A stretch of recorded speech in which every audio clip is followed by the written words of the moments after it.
Take a deep breath, Bolt Nation, because sparks are flying from every direction today. Just hours from kickoff in Brazil, we've got conflicting signals in the backfield, an unexpected name on the injury sheet, and a tactical clue that could flip the entire offensive chessboard. And there's more. A tempo choice that could either expose or save the protection of our franchise quarterback. Who's really carrying the ball on the first snap? Which piece of the line can change the script? Pressure in Sao Paulo. You won't believe what we've got today. So grab a seat, drop a like, and let's dive straight into the news. With kickoff in Sao Paulo just hours away, the question hanging over the Chargers' backfield has become pure anxiety fuel. Who gets the first snap? The veteran who knows how to navigate January football, or the rookie who's changed the rhythm of every practice? Jim Harbaugh is keeping the mystery alive, dropping cryptic messages and forcing Bolt Nation to read into practice breadcrumbs, split reps, quick sideline conversations, and looks during warm-ups. And as if that weren't enough, a fresh warning light flashed right where Justin Herbert's protection lives. The game has already started before the whistle. The name that triggered the yellow light was Mekhi Becton. The heavyweight free agent edition popped up as questionable with an illness, just when the margin for error was already thin after losing Rashawn Slater for the season. Simply imagining a division rival without an interior starter changes both the script and the mood.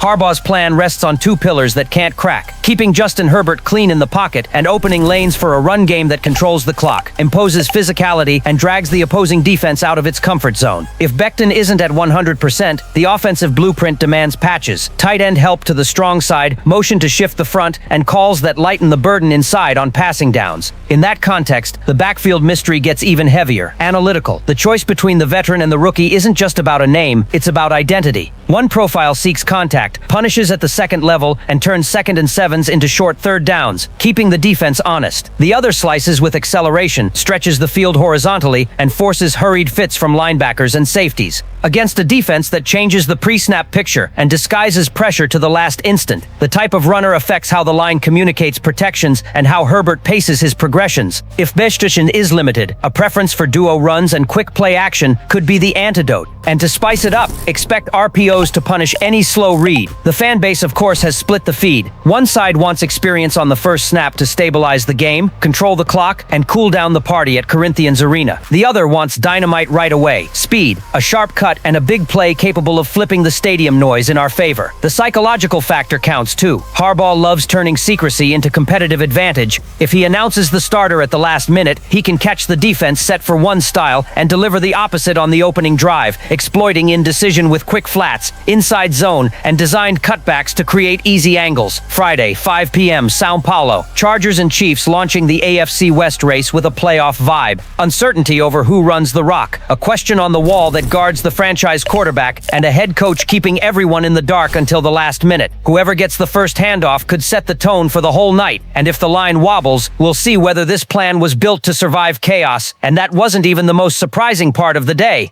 As the clock winds toward kickoff at Corinthians Arena, the question of who will command the backfield gets even more dramatic. During the week, it looked like Najee Harris was ready to lead, with Harbaugh letting slip that this was the initial plan. But then a comment turned everything upside down. Rich Eisen, one of the most listened to voices in the NFL, said Harbaugh himself told him Omarion Hampton might get the nod for the first snap. Imagine that twist, a rookie debuting on the hottest stage of the week. To understand the size of that shift, just look at Harris's track record. 4 full seasons in Pittsburgh without missing a single game, 68 straight starts. He's never been a backup, never waited on the bench. Seeing his name off the first play would be almost a cultural shock for him and for the fans. At the same time, Harbaugh is a strategist who loves the unexpected. Using Hampton as the opening surprise could completely scramble the rival defense, which would be programmed to handle Harris's physical style and clock-draining cadence. This debate goes beyond who holds the ball on the first snap. It's about offensive identity. Harris means solidity, the power to keep drives alive, the guy who absorbs hits and still moves the chains in tight spaces. Hampton, on the other hand, brings freshness, agility, and the kind of sharp cut that turns into a highlight. Throwing the rookie out there right away could set the stadium on fire, turn doubt into excitement, and send a clear message. This team isn't afraid to be bold, but it could also expose the rookie to a defense ready to bring heat, test nerves, and force mistakes. Naturally, the fan base is divided. Some demand respect for the hierarchy, arguing Harris should start as the safer choice. Others want to see Hampton breaking through lanes and sending an instant calling card. Harbaugh might not care much about that debate. The reality is this offense is going to run a lot. He's planning a heavy system that spreads touches and puts the line in control of the tempo. That means regardless of who starts, both will get volume. The difference lies in the psychology. Opening with Harris signals tradition, opening with Hampton screams audacity. The truth is, this kind of riddle gets inside everyone's head. Even commentators try to decode it, but Harbaugh enjoys the game. Maybe we only get the answer on the first snap when the camera tightens on Herbert, the crowd explodes, and the ball finally leaves the quarterback's hands. And if there's one thing Harbaugh loves, it's keeping fans and opponents guessing. But hold up, because what comes next might be even more unbelievable. After days of mystery, Jim Harbaugh finally revealed the card he'd been hiding. Najee Harris will be the starter in the opener. The news came as a relief to a slice of the fan base that wanted experience running the backfield. But as always with Harbaugh, nothing is that simple. He himself said it's hard to predict snap counts and that Harris is just going to go play football and let it rip. In practice, that means everything remains wide open.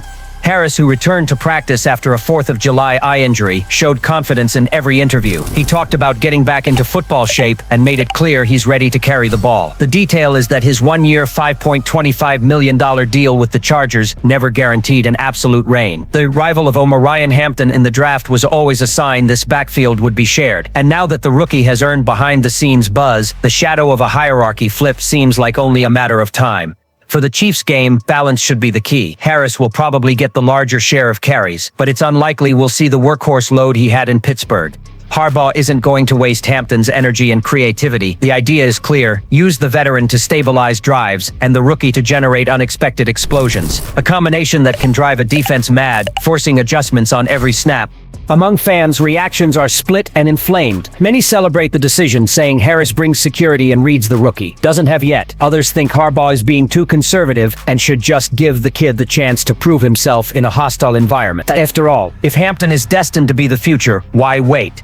The suspense, however, still lives. Harbaugh could start with Harris and then, at the first opportunity, unleash Hampton for a splash play, taking advantage of the defense's expectations. This duality keeps everyone on edge: fans, opponents, and even the commentators. It's classic Harbaugh: build tension, play mind games, and turn every decision into a riddle for the game to solve. Bottom line, no matter who takes the first handoff, the message is set. The Chargers will use two runners with different styles to control the game, and this internal duel has only just begun. And while we try to decode Harbaugh's mind, another revelation shook the fan base even more. Najee Harris may have been confirmed as the starter, but the big unknown remains. What will his actual condition mean in Game 1? The eye injury labeled superficial kept the running back out of almost the entire training camp, and although Harbaugh and his staff accelerated his return, no one truly knows if he can handle a 20-carry pace or if he'll be part of a more balanced rotation. The indecision, of course, isn't accidental. Harbaugh feeds the mystery and keeps the Chiefs without any reliable read. That psychological game can matter. Picture a defense preparing for Harris to carry a heavy load, only to see Hampton split snaps evenly by the end of the first quarter. Or the reverse, expecting an even split and suddenly getting Harris handed the rock over and over, punishing the front. The most likely scenario is the middle ground, a fluid rotation where the hot hand decides who stays on the field. If Hampton pops a long run early, he could be the one closing drives. If Harris shows steadiness, he sets the pace down to the goal line. Another detail that hasn't gone unnoticed: the official depth chart has already listed Omarion Hampton and Najee Harris as the clear top options, with Hassan Haskins complementing them. That depth, even if short, signals Harbaugh will need both primary backs healthy to keep the aggressive rushing plan on schedule, especially without Slater and maybe without Beck. The rotation isn't only strategy, it's a necessity to keep the line from being overloaded and to avoid putting Herbert at risk on long third downs. The fan base is riding this information roller coaster at full speed. Some cheer every update on Harris, believing his experience will be crucial to calm the team on international soil. Others are begging for Hampton to be turned loose, representing the immediate future and injecting fresh legs into the attack. Social media is flooded with comparisons, preseason stats, and even fantasy football speculation. After all, how do you trust an offensive plan that could change every snap? In the end, what Harbaugh wants is simple: unpredictability, and he's already got it. The Chiefs can't know whether the first play will be an inside zone with Harris or an explosive perimeter run by Hampton. The tension in the air is exactly this: the feeling that anything can happen on that first snap in Sao Paulo. And if we're already riding this adrenaline now, imagine when the ball goes up. Amid so many uncertainties, One thing is clear, the Chargers arrive in São Paulo surrounded by expectation, tension, and above all hope. The debate over Harris and Hampton became debate fuel, Becton's status exposed, how every piece is vital, and Harbaugh showed he'll keep the mystery alive until the last second. This is the kind of storyline that turns a game into a spectacle, that unites the fan base in collective nerves. So let me ask you, what would you choose, experience or boldness? Drop your take in the comments, hit like, subscribe to the channel, and let's ride through this season together.